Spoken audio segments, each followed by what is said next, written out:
story is powerful, right? Never tell a story without making a point, but never make a point without telling a story.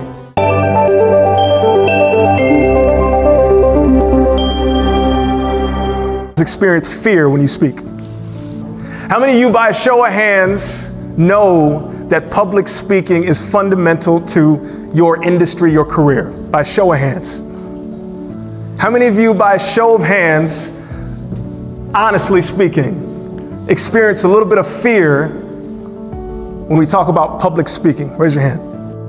And over the last 3 years, I've had the opportunity to travel the country and deliver presentations like this.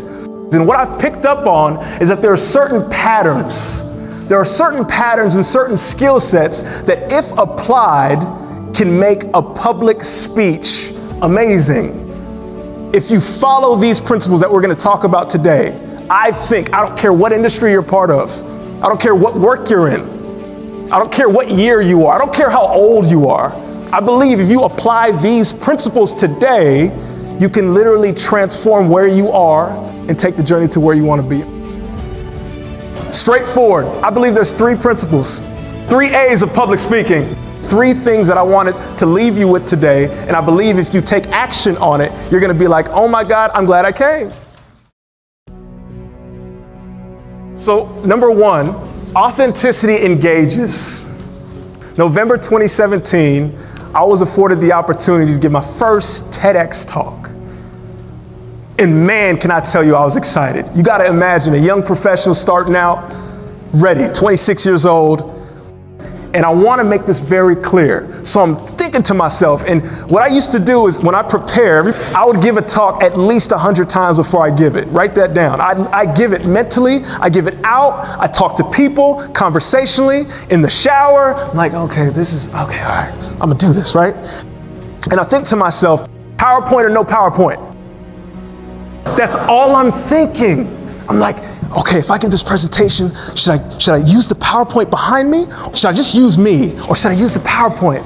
So I'm researching and I'm watching. I've watched more TED Talks than you could possibly imagine. And I'm like, okay, they do this, they do that. Okay, I've seen good ones with the PowerPoint. I've seen good ones without. And what I noticed is I said, you know what? I'm gonna ask my closest friends and family. I'm gonna take a poll. 12 people that I love, that know me well. I said, sister, should I use a PowerPoint? She goes, yeah, something to back you up, use a PowerPoint. I go, mom, should I use a PowerPoint? She says, no PowerPoint, use you. I say, bro, should I use a PowerPoint? He goes, yeah, you need the stats to back up what you've done. I said, cool. I go through the entire list, 6. I put the list down and I go, what was I thinking with an even number? I'm getting ready for the biggest speech of my professional life, right? And professionals, people that I love are telling me no PowerPoint, and it's 6. And I'm like, how am I gonna break this tie? And I'm like, wait, I didn't ask one person. I didn't ask myself. I did not ask myself what I would be most comfortable with to present. When we talk about public speaking and why I say authenticity engages, listen to me here. You have to know yourself before you go and seek advice. You have to speak from the gut before you go and ask. Because when you're talking to an audience can feel realness. And you have to be yourself. If you can't be yourself, you will never engage in the way in which you want to. That I have to listen to me first in order to really deliver a message that informs and inspires. Number 2, awareness. Awareness connects the speaker to the audience. And this is what I mean. And so one of the speaking events comes about, and I get the opportunity to speak in Sioux Falls, South Dakota. And before the event, you want to be early, you want to be ready, know your audience, know your crowd. I hear like all this partying type thing going on. I'm like, what's going on? And I go down and they have an open bar. And they had the open bar for hours. They were lit, guys. They were lit, right? And so listen, I go to the event. In my mind, I'm thinking it's going to be a professional, motivational, this is what you need to do. And I walk into a party. And so as a speaker, I'm thinking, oh my goodness, like I was prepared to do one thing. I flew all the way here and there's literally a party in the audience. Like the wave, the energy is like, hey, I hope this guy's cool. I hope he's gonna, have a joke. And I'm like, that's not the content that I delivered. So I get up, they call me up and I walk up just like this. And they're as quiet as you guys are. They're literally staring at me like, what's this guy about, right? And at that moment, I decided right before I got up, I said, you know what? I'm gonna tell a story.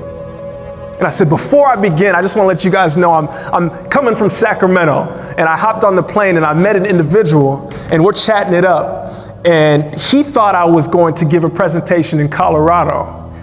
And I told him, no, I'm actually giving a presentation in Sioux Falls. And the look on his face was blank. And he said, excuse me, where? And I said, Sioux Falls. And he said these 3 words, and I'll never forget it. He said, are you sure? And I said that, and there was a man sitting right where you're sitting, and he literally laughed like he was at a Kevin Hart special. He lost, I'm talking chair went back. He's laughing so hard, it's about a crowd of 200, that everybody, you guys ever caught this? When somebody laughs so hard that you have to laugh? The whole crowd literally just starts busting laughing. And I start laughing from the stage. I'm like, man, if this is how it's gonna be, let's have a good time. And at that moment, I realized something, because the old me would have been so stuck on the preparation part that I would have never had the audacity, I would have never had the awareness. Situational awareness is what I mean. When you speak or present, sometimes things will not go as planned. And there's no way to plan for it. And what you have to do is be fluid and malleable and ready to rock with the situation. And if you have situational awareness, what often can happen is you can play on what is happening. I said, open bar, alcohol, social event, I'm coming with motivation. If I switch it just like this and tell a joke and let them know I'm not all serious up here, the audience will be on my side. Number 3, audacity. Audacity informs and inspires. You have to be bold in order to give a speech that's going to last. How many of you guys experience fear when you speak?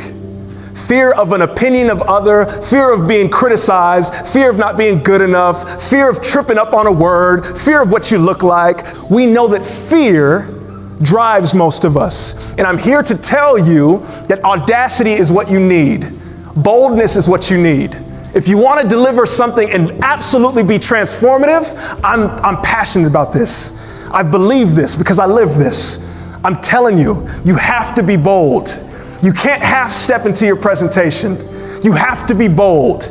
You cannot half step into your presentation. And one of the ways in which we do that is we deliver a story. Story includes power. Stories are powerful. They're the most powerful thing that you can do when you open your mouth, because the brain operates in pictures, and a story has the ability to paint the picture in the mind of another individual. They did a study about TED Talks, and the top TED Talks, I'm talking the million hits, the top TED Talks, 85% of them were story-centric. Stories can be crossed over to any industry at any time. Whether you're telling your personal story, whether it's Martin Luther King delivering a speech, whether it's a president of a country, a story is the thing that has time sit and lets you go like this. Story is powerful. right? Never tell a story without making a point, but never make a point without telling a story. Like, use the story to drive home what you're trying to do. It crosses every industry, anything that you want to do, a story will get you there.